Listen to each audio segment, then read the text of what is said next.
The following is a presentation of Muddy River Sports.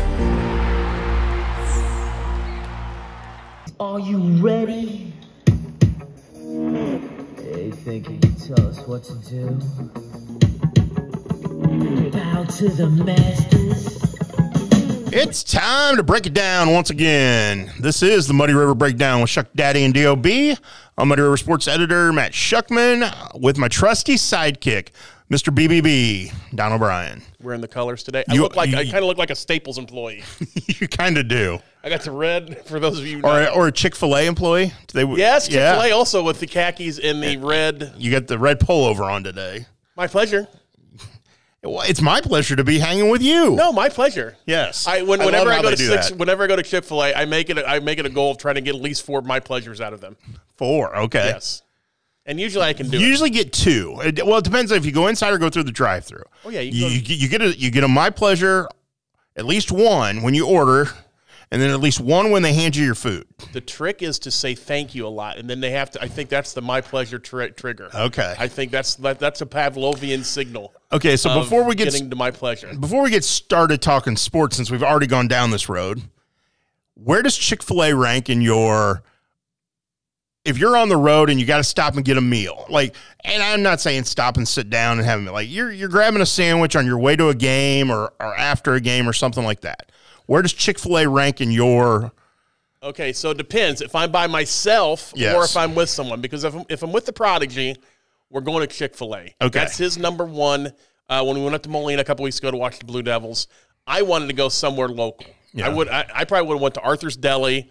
Or I didn't have enough time to go to Happy Joe's, but I probably would have went to Arthur's Deli or Hungry Hobo. Okay. 2 of my faves when I go up there. Right. They're both sandwich shops. But no, the Prodigy had to go to his Chick-fil-A. So if he's with me, we're Chick-fil-A. Or now I've turned him on to Raising Cane's too. He's a Caniac. See, I'm not at all. You're not a Caniac. I tried Cane. I've only done it once. And it was this spring when I was covering Q&D soccer down at in Columbia for the Super Sectional. I thought everybody's talking about Canes. Should Quincy get a Canes? Yes. So I went and tried it. There was absolutely zero special about it. It was Did you try the sauce? I'm not a big sauce guy. Oh, see, the Caniac sauce, that's what sells. But the chicken strips were bland. You know what the best part of my box was? The crinkle fries. No. What? They were soggy. The crinkle fries soggy, the coleslaw. No. Was the piece of Texas toast. Ah. That was the best part of my Raising Cane's experience. So that tells you where that ranks for me. Yeah, see, that's not good. Okay, so that was the Quad Cities. They have good lemonade there, though, too. All those Chick-fil-A has good lemonade as well. Is there so since you lived in the St. Louis area, is there anywhere different down there that you would go to that maybe isn't around here? I think of one in the St. Louis area that stands out to me. Oh, what are you going to say? Are you turning all Ben Marth on me and saying White Castle is where you're going to go?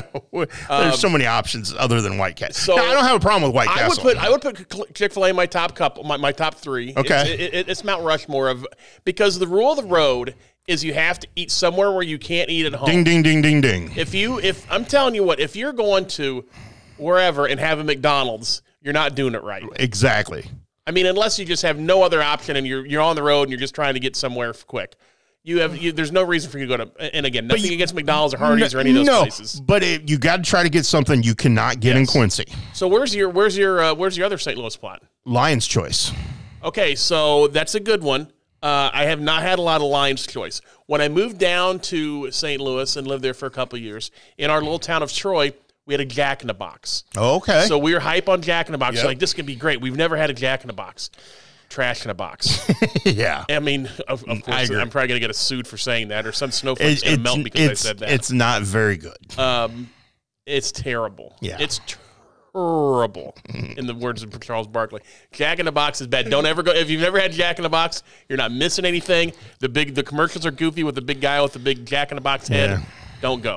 So I had this conversation with Matt Longo, and he gets around. He's a traveler. He gets to travel. And there was somebody else I was talking the same thing to. So the Emo's Pizza in Troy. Now, granted, there are people who, and it's a very hot topic when you talk Emo's. Either you like it or you hate it. There's no middle ground when it comes to Emo's Pizza. But the Emo's in Troy, Missouri, has a drive-through. and it's the perfect spot. You go cover something in St. Louis, you call ahead, you swing through the drive-thru in Troy, you get your pizza, and you eat your pizza on the way back to Quincy. I've done that many a time. Okay. So the place I want to do that with, yes, the Huck's now down at Hannibal has a Godfather's Pizzas inside of it. I haven't had a Godfather's Pizza price since 1988. But I would like to try. I mean, back then it was awesome. Yes. But that's 35 years ago. Yeah. So who knows? Well, we had a Godfather's here in Quincy. Okay. So we had one in Galesburg too. It was where Hy-Vee is now. That used to be part of it. There was a strip mall kind of. You're talking Hy-Vee Broadway? Hy-Vee Harrison. Hy-Vee here. Yes. There was a Freeze's Video over there. There was a bowling alley in front of it? Yes. There was a bowling alley at the corner of 12th and Harrison. The Hy-Vee set back, and then it was kind of a strip mall to the east of the Hy-Vee, and there was a Freeze's Video, and there was a Godfather's Pizza in there. Freeze's Video. Kids don't understand video. No, not at all. I had a kid recently, a college-aged kid, was trying to describe a rotary phone to me. And to hear him describe, is that one? And he was like, is that one of those phones where you have to take the number and turn the dial? And it was like, he doesn't have any clue what a rotary phone is. So, like, trying to describe a video store to kids today. The fact that, I used to have, if I wanted to watch WrestleMania, I had to wait 3 months and then hope that it was in at, let's see. Okay, so I'm not going to brag or anything right now, but back in the day, I worked at Hogan's Video and was pretty much the manager of the place. Okay. So I would always, when I was at Hogan's Video, I'd always make sure I'd, pull back to WWF stuff and make sure I had first crack at it. But when I wasn't working at the video store, you had to hope that none of those other losers that liked wrestling had gotten in there and took WrestleMania 3 before you could get to it. Although WrestleMania 3 was the first pay-per-view that I watched live. Well, and you got to remember, a lot of the movies that we would pick up at the video store had one copy of. Yes. So if you happen to get in there, if you want to see Roadhouse, you better get there when it's available. Exactly. It's amazing how much times have changed. I mean, it's unreal. I mean, we had, and then to come back like Blockbuster, when Blockbuster moved into town, then Hogan's Video, we had to get more copies of just the movies. You had to have multiple copies because Blockbuster would, when whatever movie would come out. What was a big movie in the early 90s? I couldn't even tell you. Yeah, I can't even. But anyway, Top Gun. It was late 80s. Top Gun comes out. Yeah. Blockbuster is going to have a whole wall of Top Gun. Right. Whereas Hogan's Video is going to have 2. Yeah. So, the mom and pops got kind of pushed out by Blockbuster, but everybody got pushed out by Blockbuster thanks to the internet. Did Hogan's Video have a back room? So Hogan's Video, that's a great question. So Hogan's Video, we did not have a back room, but what we did have is we had the sheet. You had to, you actually had to look at the sheet, and by the name of the video is how you had to, if you wanted some little adult entertainment late at night. Okay. You had to look at the sheet. Now it's unlike the family video would have their back room. Right. We had a sheet with about probably 50, 100 somewhere in there. The best though is at the start of my shift every time I'd have to call in and call people who were late with their videos. And it was always great to call the people who were late with their adult videos. And then some of the titles on those weren't stuff that we could even I don't want Martha to get mad at me. Yes, but exactly. Let's just say for a 17-year-old kid to be leaving a voicemail message on an answer machine with some of those things was quite interesting. Oh. And it was a funny part about it was there was this guy he went to Carl Sandburg College and was a basketball player. Okay. And he was always late. He had his stuff late all the time. And I was always calling him. Well, I eventually started covering the games for the Register Mail. Right. And Mike Trueblood would send me out to Carl Sandburg College to cover men's basketball games. I'm looking at starting lineup. This dude's their starting center. And I'm like, do I go up to him after the game and ask him to return his movies? Did you ever do that? I eventually got to know him a little bit, and it's because I went to Sandburg for a year. Right. And I was like, dude, you're always on our late list. Why can't you just bring stuff? And he was this guy that lived on an Indian reservation or something before he came here. So like from out in North Dakota somewhere. Oh, wow. So he had no idea what any of that stuff was. He probably just thought he could take the movie and have it forever. So anyway, working in a video store was great because we would also, once it got late at night, we'd bring out the R. I would put on Eddie Murphy's Raw like every night I worked. No, I can imagine. Because, you have after 9 or 10 o'clock, there's not going to be, we're open to midnight every night. Okay. So Should we have had Eddie Murphy's Raw on? Probably not, but you know what? What are they going to do? But you got to see all the movies when they came out on video. Correct. Yeah, I was big man in town when you can get when you get that early access to those movies. That's right. That's cool. Well, okay, so obviously Chick-fil-A. We got started on this by talking about Chick-fil-A. Yes. And how I'm dressed today. And how you're dressed Natalie today. attired. I could also go the route that's St. Louis Cardinals red. Yes, because it has been a big week for the St. Louis Cardinals. Which reminds me, I'm glad you brought that up. Let me go to my thing because I actually saved a tweet because I want to ask you, Chuck. Go ahead. Go ahead with your thing. What you're going to say? Okay. Well, I was going to say we were both at football games last Friday night. Yes. You were at Quincy Notre Dame, and I was in Macomb. And while we were doing that, and while we were working and then getting everything ready, this cool kind of thing happened. Albert Pujols just hit his 700th career home run. Just became the 4th person in Major League history to do that. And we had some Quincyans actually in the stadium. Isn't that unreal? That was so cool. Yeah. Rick and Becky Genenbacher, whose daughter, who had played at Quincy Notre Dame, was a star athlete, went on and played volleyball at the University of San Diego, was still living in San Diego, has to be out of her apartment at the end of this week. She's moving to Virginia. She's recently married, moving to Virginia with her husband, who's in the armed forces. And he's stationed in Virginia, so that's why they're moving. Yep. And so they were there to help her get stuff packed and get out of the apartment and all that kind of stuff. So while they were there, they attended 2 games at Petco Field. Is it Petco? Jack Murphy Stadium. Jack Murphy Stadium. Yes, no, Jack Murphy Stadium. No, it's Petco. It used to be Jack Murphy. Yes, it used to be. But so they took in 2 Cardinal games at Petco, and then on Friday, got tickets Friday afternoon and made the drive to L.A. I'm so glad Rick didn't turn around. Oh, no doubt. He's sitting there telling me the story of how he was getting frustrated by all the traffic, and the 90-minute drive took over 3 hours because of traffic, and it was 5 lanes, bumper to bumper. At times you're just sitting there just at a dead standstill. And he's thinking about turning around and saying, we're not going to go to the game.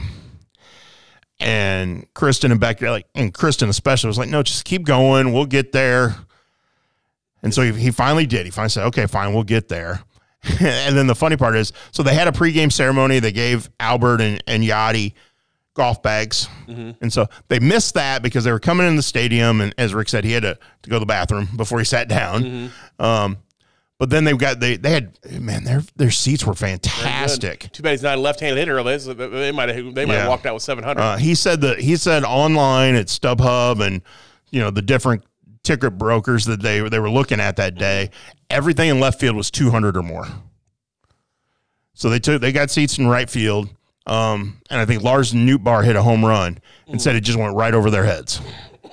So that's kind of cool. I mean, they had great seats, and they got to witness history, and they didn't pick up their phones and good job by them. And sit there and try to watch it through their phone so they could tape it and have it on their phone. Rick had a great quote in your story, which I believe is an exclusive.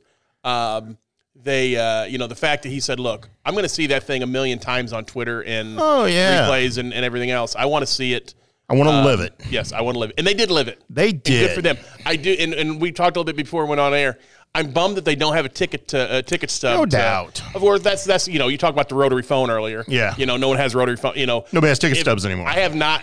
I can't remember the last time I went to a Cardinals game and actually had a hard, ticket. Yes. Yeah. Actually, something put in my hand. Which is disappointing to me. Now, granted, we're older as far as sports fans go, and the younger generation doesn't even realize that you'd get a ticket to go to a game. But I still have my ticket stubs from when Quincy High School played in the state basketball tournament in the early 80s. I mean, I have all kinds of things like that. And think about that now from a memorabilia standpoint.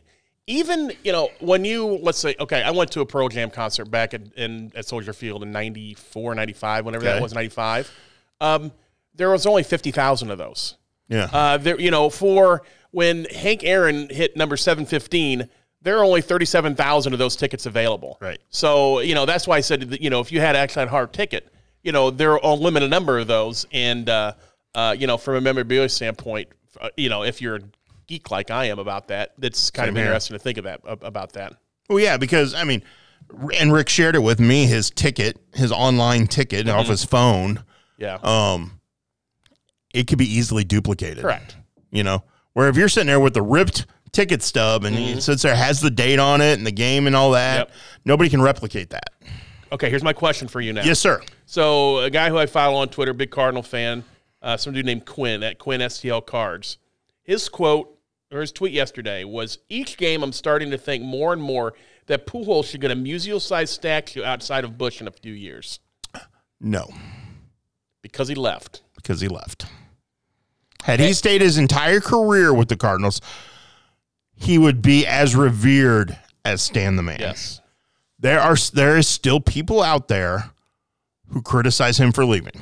I figured that's what you were going to say, but I want to throw it out at you. Anyway. Do I think he deserves a statue? Well, heck yeah. Yes. I saw somebody who actually took a picture with the Stan the Man statue and like rearranged it and moved it and put a spot for where the Albert statue could go in that same entrance area. Like, no.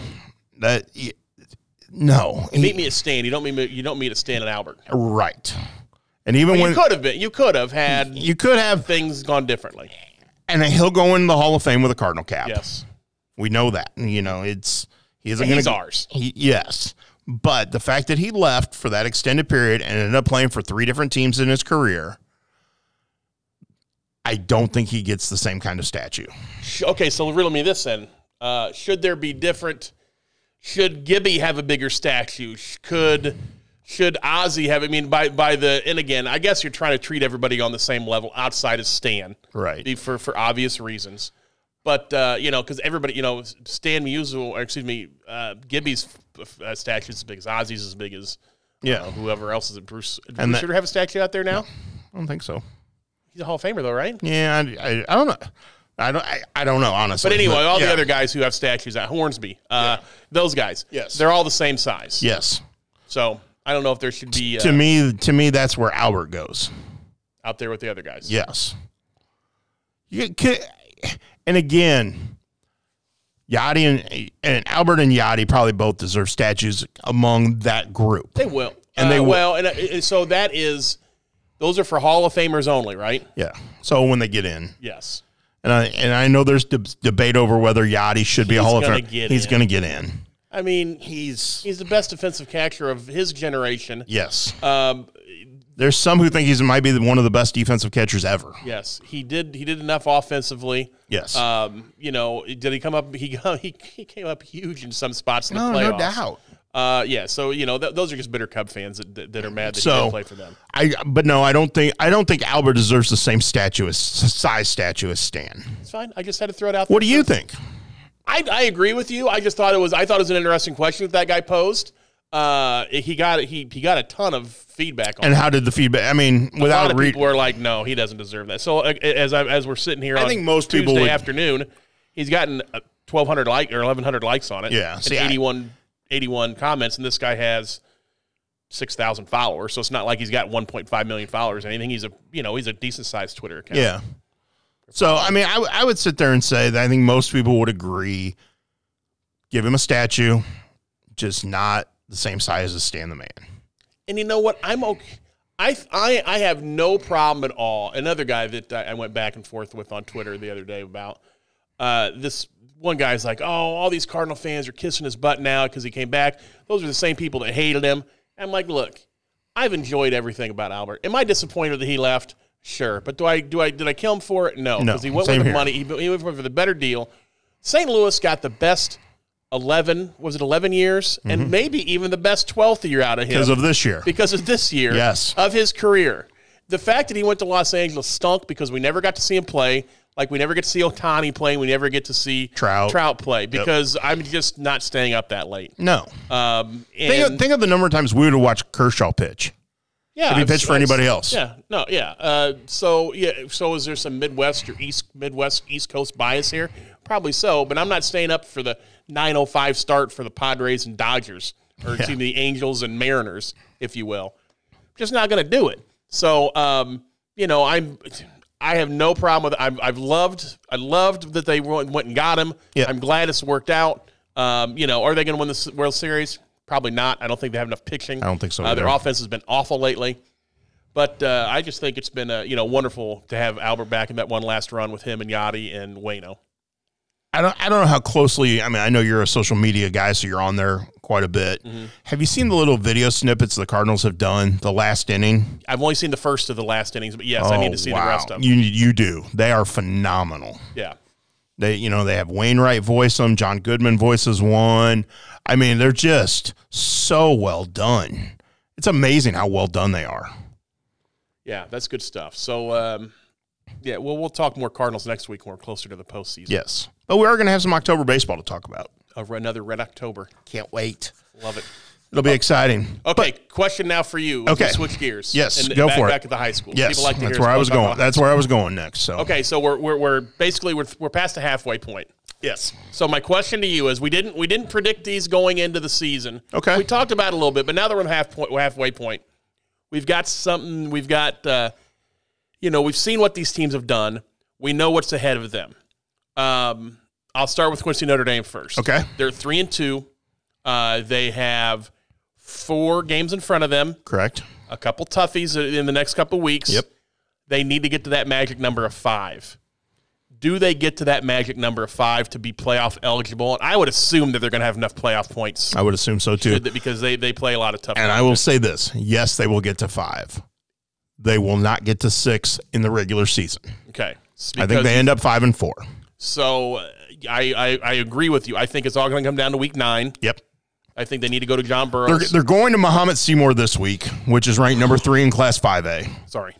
They're probably going to lose. There's no cough. No, you're fine. Sorry. But Muhammad Seymour will be a decided favorite this week. Like number 3 in Class 5. I mean, they're tough. I saw them play last. I mean, of course, it's different, but I watched. Right. The Triad played them last year in the playoffs and got smoked. So I've they're a heck of a team. So then you come home for Normal West, which is, I believe, 4-1 going into this week. A Class 6A school that has played well this year. You're gonna have your hands full. Yes. Then you got Granite City and John Burroughs to finish. Granite City's that's a dub. That's a win. And John Burroughs has not been great this year. John Burroughs is a very good program, but it's a team that has struggled this year. They're down cycle right now. So, but it's a Saturday afternoon game at John Burroughs with your playoff life on the line, probably. It's interesting. Should be a very interesting day. That's what. I think they get. I think they get to that 5. They get in the playoffs. What I'm personally hoping for is they go 5-4 and get in the playoffs, or 6-3. Sure. And that Macomb goes 9-0, and that's your first round matchup. Just because of the history of the rivalry, and I think it would be a fantastic way for a playoff setting. Well, Bill Connell and I were talking before last week's game, and he's certainly he's been through the ringers before and seen that, and he goes, that's something certainly that they have on their that could happen. Yes, so it could be very interesting. But yes, I do think Notre Dame ends up a playoff team. Okay, so now let me go across town now. Quincy High School's 4-1. Yep. Big win over my Streaks of Galesburg, who were not that good. No. Looked like a rough night for Beth. They got a lot more rain up there during the game than what we had down. So they ran the ball south. a lot. They didn't throw the ball a lot. Well, they tried to throw the ball a lot early, and Braden got picked off a few times, and it wasn't. He didn't have his typical night, but I don't think he had the typical conditions to work under either. Correct. So they got to 4-1. I don't think there's any doubt that they're going to get to the 5th win, just for the simple fact that Rock Island Allman, no disrespect to Allman, they're still out they're still out there. Allman just had to skip a game because they didn't have enough people. So, I think that's week 7 is when they go up there. I think that's next week. So, and that's on a Saturday. So you hope they don't get too banged up here so Quincy I can play them. Are you sure that's not the following week? Maybe it's week 8. I can't remember. Anyhow, they still have Allman out there. Yes. This Friday night, though, so we're in agreement they're going to get to 5 at least. Oh yeah. How high are they going to get? And they're at 4. How what's their ceiling win total wise? I think they get to 6 for sure. It is week 8 because they have Geneseo. Geneseo week 7. Yes. So I think they beat Geneseo. I think they beat Alleman. So I'm thinking they're sitting at 6. Will they end up 6-3 or 7-2 or 8-1? You're sitting there. I think this week is going to be a challenge. Sterling's very good. It's a challenge, and I think this is somewhat. We go back to the Moline game. That was a litmus test for them. You and I both sat here. Okay, we're going to find out a little bit about the Blue Devils. And what we found out, I think, in that Moline game is that their offense will travel. They can do things offensively, whether it's at Flint Stadium. I mean, they even on that natural turf up at Moline, they were able to function fine. Right. It's their defense that was obviously Moline runs an offense like nobody else. And Moline ran over them. And Moline, 523 yards later on the ground, rolled right through them.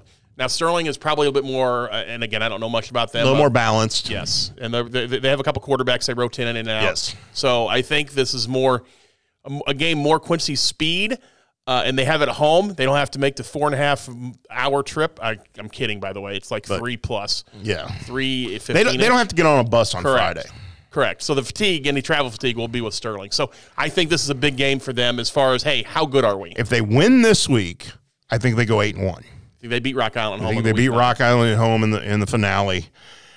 If they lose this week, they're still got a shot at 7-2. I think I think that Rocky game is the Rocky games could determine whether they get a home playoff game or not, depending on how this week goes. Because if you finish 7-2, you got a shot at a home playoff game. Well, and those guys are still focused, even though they've got a loss in the conference. I know that Rick's still talking to his guys about, hey, we can still win the conference. Yeah. Obviously, they have to get help. Moline and Sterling have yet to play one another. So if you beat Sterling beats Moline, you could end up with a three-way tie. Yep. But you got to take care of business the rest of the way, and I think this team is very capable of that. Yeah, this is a team that just kind of as I thought going into the year, they're getting better as the year goes on. I know they had a big loss with Aiden Byquist early on. Yep. But they've had guys step up. The Tykel Hammers has really just kind of seamlessly walked into that spot and done really well. They've had other guys. Their line has played really well, both offensive and defense. No question. There's a lot to be encouraged by, especially because they're probably a year away from where we thought they'd be. Like I thought, let's take a step back. Going into last year, you look at how young they were, and you think, okay, they could be decent this year. The next year, maybe get in the playoffs. And then so you had 4 wins last year. Yeah. You go up to maybe 7 this year, maybe 8. And that could very well happen. Yes.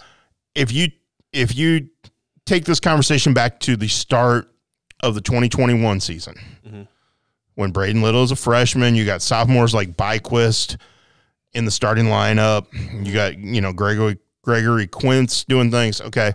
You're sitting there going, okay, get to 4 or 5 this year. Get to 6 the next year, and then maybe by the time Byquist is a senior, Little's a junior, Chris Flax is a senior, Jack Meadmeyer's a senior. You're thinking, okay, that's the year they go 8-1, make a playoff run. Yep. I think they're a little ahead of schedule right now as far as that goes because these guys have worked so hard, and not trying to say, well, they're ahead of schedule. I say that just they're better now than we projected them to be because of how hard they've worked to get to that level. Football's a team. Football's a sport. I think that you just okay. So I'm gonna compare it to what they had with boys basketball last year. Yeah, boys basketball changed overnight. I think that's harder to do in football. Yes, for a lot of different reasons. The least of which is it's obviously the basketball team had a couple freshmen that made an impact immediately last year. I don't think the same. I mean, outside of you being named. Aeneas Williams or Jairo Brock or something like that, you're not going to have a freshman come in at the varsity level in football and make that much of an impact. Jairo didn't even play football as a freshman. So, you don't see very many freshmen. Jairo didn't play as a freshman. Aeneas played as a freshman. We talk about, we did. He was really good. He was really good. He was unbelievable as a freshman, unbelievable now. But, it's hard for those younger guys to make a difference. Especially at a bigger school. Like you see freshmen at the 1A and 2A level play because sometimes they have to for numbers wise, but also because if a kid is physically mature and ready to play at that level, they're going to put him in there because he's probably better than what they have if he's ready to go. At the 4A, 5A, 6A, and on up, it's a lot harder for a freshman to step in and be like, I can play with these guys just from the physical maturity side of things. And the thing you have to remember with Quincy High School is that should they get those playoff, those enough playoff points, 5, 6, 7 wins. Yeah. I mean, their playoffs, it's a different world than what you have. Or are they 7A or are they 6A? 6A. Right? They're 6A. Okay, so they wouldn't have to worry about. Oh, wait a minute, timeout. Eastside High is 6A. That's correct. That's what they're slotted into. Because I think Eastside would really be like a 5A school or a 4A. And they play up. They petition to play up. Yes. So, I mean, again, I know that what's Rochester and all that? Are they 5A? 5A. Okay, so, you've got – and again, you're not going to run into a Sacred Heart Griffin or a Rochester or a Joliet Catholic, but you could run into teams out of the Chicagoland area. Yep. We've seen it every year. One year they played Willowbrook. Mm-hmm. One year they played New Lenox Providence. Mm-hmm. They've had some dandy teams. New Lenox Providence, right? They came down here for that playoff game. Yes. And they had men on their team. Yes. They had the wide receiver that went to Notre Dame. Yeah. Name escapes me at the moment, but and they had a big lineman who was like a house. And Quincy went up 14-0 on them. Mm-hmm.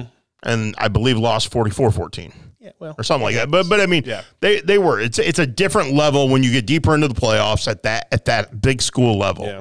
It's a different type of game. But I think Quincy High is going to be in the playoffs. There's no doubt in my mind they're going to be in the playoffs. So I think both teams in town will get in the playoffs. You got two Quincy playoff teams. Yeah, and then you look at our area. Central's in the playoffs. Mm-hmm. They've already hit the 5-win mark.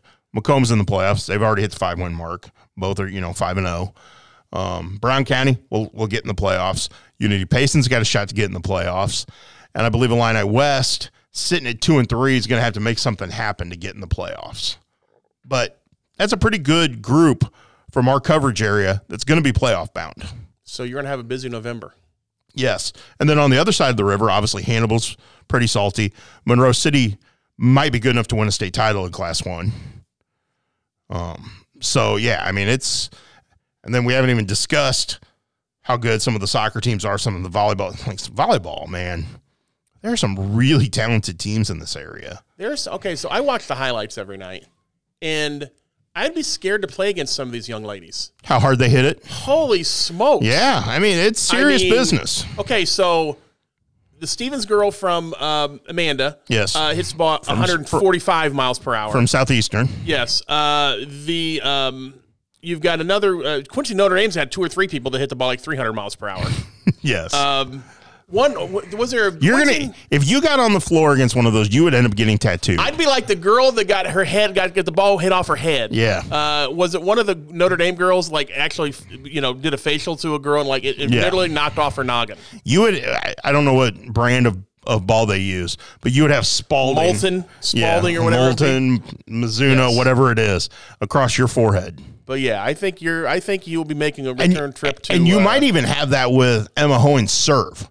If you've not seen her serve, get out there and watch it. Maybe she's the one that put the ball off someone's noggin. Because not only is she just dynamite as an outside hitter, but her topspin serve is incredible.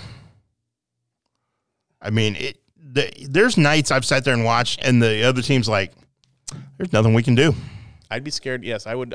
You wouldn't get me. I mean, I don't know that I'd even play mud volleyball against them. They'd probably kill me. But yeah, I mean they're impressive, and the fact of the matter is, next week Unity's a good team, right? Unity's good, Southeastern's good, Brown County's good, Illini West is good. I mean, now if we're talking state caliber good, Unity at the Class 1A level. Well, Unity and Southeastern could both get there, I guess, because they wouldn't meet until the state tournament, right? Right, they're both in different super sectionals. Shout out Shu for that little tip. No question.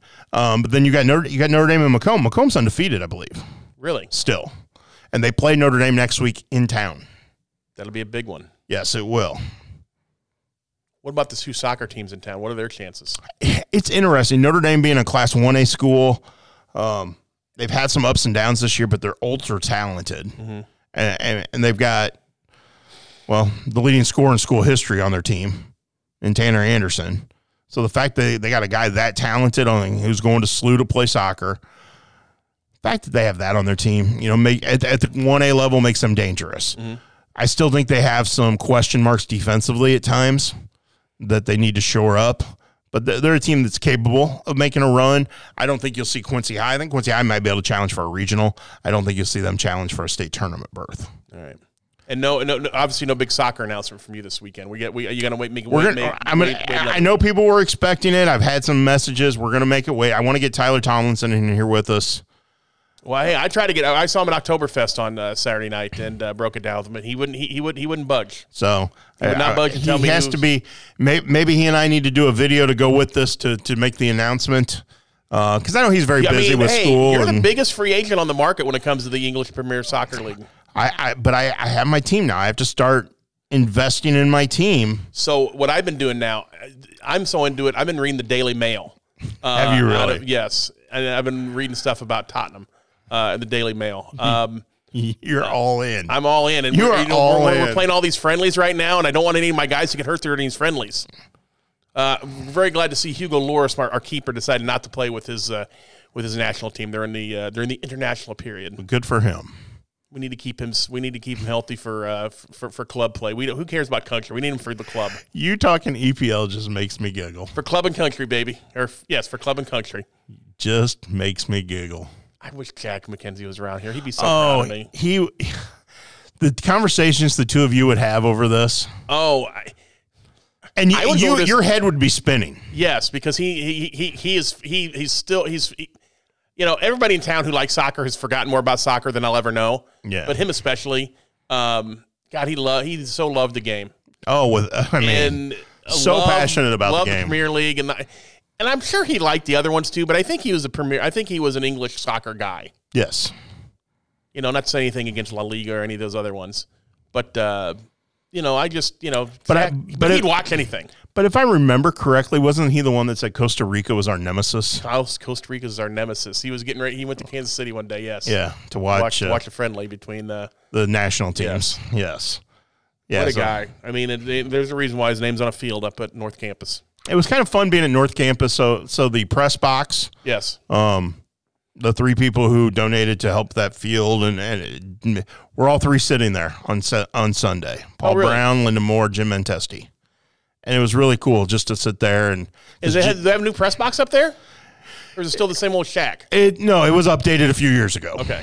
So, and they were the impetus behind that. And they've done some nice things to that facility out there. And it was cool. Eric Delabar was there as an assistant coach with the Maryville women's soccer team. So he took them over and showed him, he's got, his plaques up as a QU Hall of Famer. Sure. And it was just a very cool Sunday to be around that atmosphere and a lot of people that love soccer. I told Tyler, though, I'm probably a soccer snob because I probably wouldn't have the same admiration for it if I went to go out and watch his team play or QU or any of the high schools play. I want to see the beautiful game, Chuck. I want to see crisp passes. I want to see strikers. It's just a different game. It has to be really different for those kids on the AstroTurf. It's got to be like really fast, right? It is, but it's got to be harder for them to control the ball. But so many of them play on the AstroTurf even at high school level now. Yeah, I know. And club level. I don't think that's a few years ago. I think it made a big difference when teams first started playing on AstroTurf, and you could see it. They'd kick a ball and that ball would just scoot, and they couldn't run it down. Well, now they've changed the way the game's the speed of the game, and they figured out how to put touch on it and things of that nature. So, well, good stuff. All right, so I guess we'll wait another week for your Premier League. Give me one more week so we can get it set up. But we will have a net. We will do it. We'll do it right. Okay, no, I'm fine with that. Okay, just making sure you're good with that, Mr. EPL. My Spurs are back in action on Saturday, so I'm so that's what you're doing on Saturday then. Yes. Okay, by the way, did you sling any free beers because of our podcast last week? I only had one person that came up and said they heard it. That's not to say other people didn't. Other people threatened me with it. Okay. Wags also was one who threatened it, but he did not actually ask for a beer. Although I would have paid for one of his beers. Gotcha. Had he done that. But we had thanks to the community for coming out and supporting the Rotary Oktoberfest. I got there at 5:15 to sling beer. I didn't breathe again until like 9:30. It was busy, wasn't it? Quincy loves this beer. It was a beautiful night for it. Friday was so miserable, but Saturday was so good. Yep. I don't know what we made on it, but all the funds we do make helps all the programs that we do in Quincy and around the surrounding areas. So, huge shout out to the area for coming out and supporting Oktoberfest the way they did. Well, this community supports all of its endeavors. It does, and that's a great thing. It's a great place to live. That's why we wanted to come back here. I'm glad you're back here. I'm too, Chuck. So, how about we break it down again next week, and we'll have some postseason golf to talk about next week. Postseason golf. We can talk about who the Cardinals are playing, and who knows what. And we didn't even talk about my boy Riley Martin. He's Double-A. He's almost ready for a second ring. They won the South Bend Cubs won the Midwest League Championship. Okay, he got a win in there. He got the win the other night in the Southern League Championship Series. You get a ring for that, too, if they win it? Yeah. So he could end up with a Class A championship ring, a Class AA championship ring, and then he's going to the Arizona Fall League. So, but the Cubs the Cubs like him. I've talked to people within the organization, and the Cubs really like him. So you're pumped up that he's winning at Class A. You're pumped up that he's winning at AA. Yeah. Should he make it all the way to the bigs? Would you be pumped up if he helped the Cubs win a world championship? For him, I would. Just for him alone? Just for him alone. You wouldn't be happy for any of the other clowns, but just for Riley. So, you know, I've done some things over the years with some guys I've gotten close to. Mm-hmm. As you all know, I wore an Illini cap at John Deere Classic. You look good. By the way, Mizzou totally let me down last week, but that's a whole other thing. I had a win, Chuck. Why did you bring it up? I put money on them to win. Why did you bring it up? Sorry. I was in the middle of talking about something good, and you brought that up. Well, I saw your Mizzou hat on. I mean, they invented a new way to lose. I've seen so many. So anyway. So many. Okay, is that worse than – was it worse when the guy from Nebraska kicked the ball up into the end zone? Was it worse? No, yeah, this was worse because Mizzou screwed this up. Yes. Like that play, they made a defensive play, and this weird thing happened. Yes. This was the guy dropped the ball at the goal line and it rolled into the end zone. Should Drink have gone for a touchdown in the final minute rather than just setting it up for this kicker? Yes. Finish it. You got it with a minute on the 3-yard line, and you got at least 2 timeouts, if not 3. Yes. You go in and punch it in. Because you know what? I think everybody thinks that Patrick Mahomes is on the other sidelines. And Patrick Mahomes was not on the other sideline. No. Auburn's quarterback wasn't that good. I mean, no. You got punch it in. As the now departed Herm Edwards say, you play to win the game, and they did. They did play to win the game, but they didn't really play to win the game. No, you let a kicker decide. I'll say. So I'm sorry. I got you sidelined by Mizzou. What I was going to say was, no matter what level Riley Martin gets to, yes, I will never wear a Cubs cap. You'll never wear a Cubs cap. I will never wear a Cubs cap. Even if Riley gets them to the World, helps them get to the World Series and they win it all. If Riley himself gives you, Chuck, here's right from the Cubs dugout. This is number 16 or whatever number he is. He's got number 16 on the bill of the cap. You would not wear a Riley Martin handed to you Cubs hat. I mean, I could put it on my desk. I could put it on my shelf. Doesn't have to go on my head. All right, I'll buy that. I do have his Myrtle Beach and South Bend baseball cards. You're starting to get to add them to the collection, huh? Yes, the collection. Well, I got a really cool addition to the collection. Thanks to Q&D boys golf coach Brian Hendrian. What'd he get you? He was at a baseball card show at one point in time, and somebody gave him this, and when he read about me collecting area stuff, gave it to me. It is a Fritz Mueller autograph. Oh, that's awesome. And it's on a postcard that is addressed and postmarked from Quincy. Oh. So, and on the back, it's his signature on the back of it. The man who was wrongly portrayed in 42. Yes. So, Quincy native, pitched in the big leagues, was wrongly portrayed as a racist. And yeah, he's the one who hit Jackie in 42. Yeah. But yeah, so Brian Hendrian, shout out. Good luck to you this week in the Raiders in the golf regionals. Good luck to all those Raiders. And should be a lot of fun. And Lady Devils and Blue Devils and all of them. So Eagles, all of you. Yeah, so now as we wrap this up, then I got to get ready for that. And as we tape this on Tuesday, I got to get ready to go chase the golf ball around on Wednesday and Thursday and see how our golfers do. Sounds good, buddy. All right, we will catch you back here next week. Perfect. This has been another edition of the Muddy River Breakdown with Chuck Daddy and D.O.B.